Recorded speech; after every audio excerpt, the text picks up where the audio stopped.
Assalamualaikum warahmatullahi wabarakatuh. Oke, jumpa lagi teman-teman dengan kami channel YouTube Kebun Zuhdan. Baik, kali ini kita akan bahas yang lagi viral di Facebook teman-teman ya.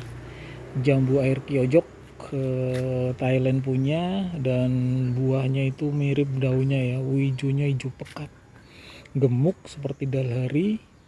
Kemudian dompolannya itu nggak kira-kira cantik banget. Lalu masih kecil atau sedang atau remaja pun rasanya udah manis teman-teman. Itu keistimewaan dari jambu air Kyojok, sehingga saat ini banyak diburu sama kolektor dan para penghobi teman-teman.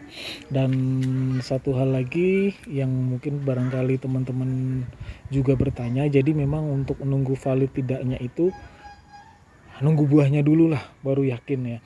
Tapi ada juga informasi lain yang bisa menjadikan rujukan bahwa itu benar-benar jambu air Kyojok. Salah satunya adalah terlihat daunnya lebih besar ya teman-teman ya. Ini daun baru. Nah, kalau yang ini dia cenderung lebih besar, dan satu lagi batangnya itu cenderung kecoklatan teman-teman ya, agak kecoklatan gitu ya. Nah, pokoknya lihat aja dulu batangnya agak kecoklatan teman-teman. Nah, oke. Nah, kemudian kita akan bahas secara spesifik untuk ini ya teman-teman. Jadi ini kita pakai pot 50, pembibitannya cangkok. Jadi kalau cangkok itu memang dari batang bawah aja bisa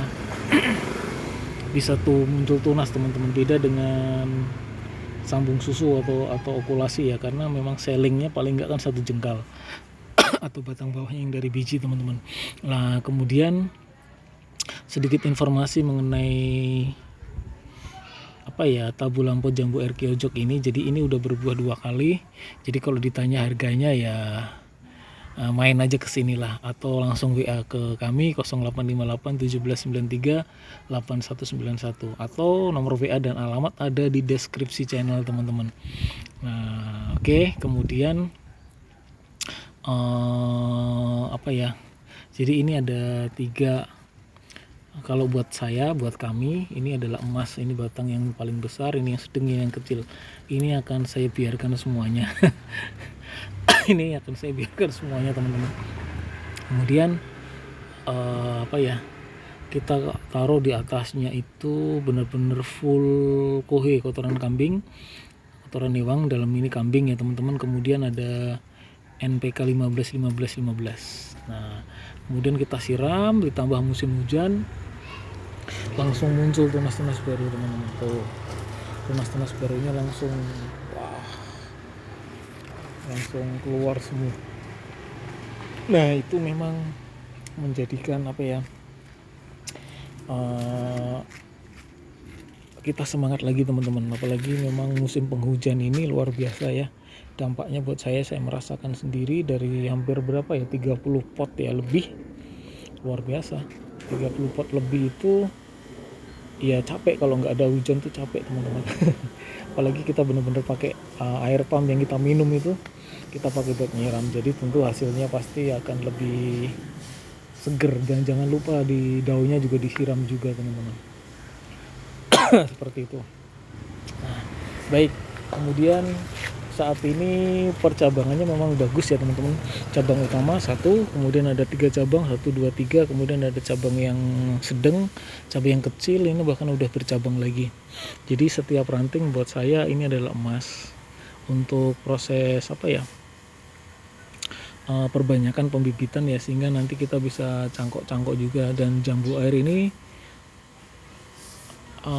perbanyakan dengan sistem cangkok itu paling mudah teman-teman, dan nggak rumit ya, gampang muncul akar. Itu aja sih poin kesimpulan saya dari mengenai jambu air ya, terutama Kyojok pun sama. Ada juga yang kemarin di YouTube, kok Kyojok saya susah berkembang mas gitu ya. Ya, poin dari sebuah perkembangan tanaman itu pertama nutrisi, ada air sama pupuk, kemudian sinar matahari. Ya, sinar matahari harus cukup teman-teman. Apalagi kalau kita nanamnya di pot, usahakan ketika disiram itu memang tidak ngembang, dia suka basah, cuma air itu kalau bisa langsung keluar gitu teman-teman. Jadi usahakan dari bawah ini ada lubang harus keluar air teman-teman. Saya pikir untuk yang udah ahli atau udah senang dengan tanaman mungkin udah familiar dengan teknik seperti itu, apalagi jambu air ya kandungan airnya kan pasti banyak gitu. Jadi memang kebutuhan air itu luar biasa. Air itu buat apa ya mah, buat membesarkan buah, kemudian pupuk itu biar membuat rasa menjadi manis. Nah itu analisa pribadi saya teman-teman ya. Nah ini kemudian udah mulai muncul lagi nih bakal tunas-tunas barunya teman-teman. Nah seneng sih kalau musim hujan datang ya, gitu. Sementara yang kita sangkok yang indukan pertama teman-teman yang udah berbuah 3 kali, kalau ini mungkin kalau ada harga cocok nanti saya lepas. Cuman kalau ngelihat harganya kadang-kadang orang ya itu tadi sih mundur alon-alon ya. Tapi ya kita di pot 50 itu ada 3 Kyojok itu. Saat yang pokoknya itu saya cangkokin ya teman-teman ya, yang di pot maksudnya yang buahnya udah 3 kali itu saya cangkokin, ada sekitar dapat 9. Tetap saya sisakan ujung-ujung utama. Jadi memang saya paling yang ranting yang keluar itu atau yang ke bawah itu ya aja yang saya cangkok teman-teman. Sambil nanti ketika potong cangkok kita proses pembesaran juga seperti itu teman-teman. Nah, kemudian kalau teknik membuahkan ya itu sederhana sih buat saya pribadi ya. Kalau memang pertama ya, kalau memang udah saatnya berbuah ya pasti berbuah gitu sih. Cuman kalau konsep saya itu adalah saya lebih suka ke pembentukan batang dulu teman-teman ya.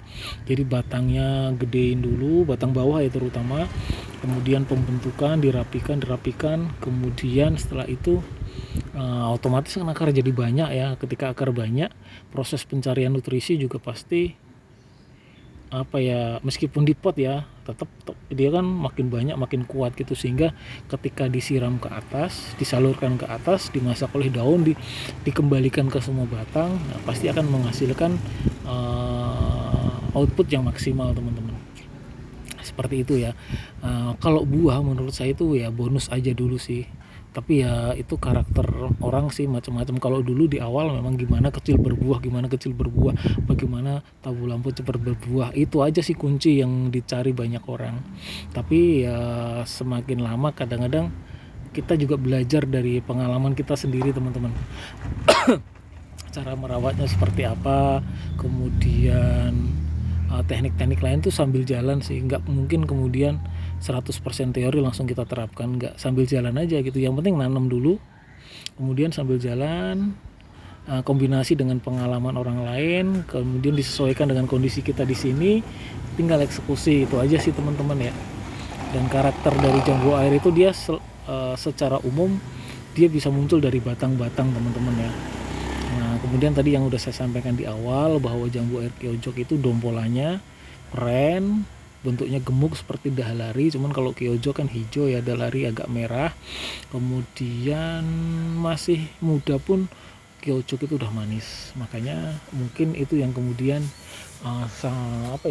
terkenal viral ya bulan-bulan ini di Facebook. Oke, demikian teman-teman review tentang tabu lampot jambu air Kyojok. Selamat mencoba, selamat menanam.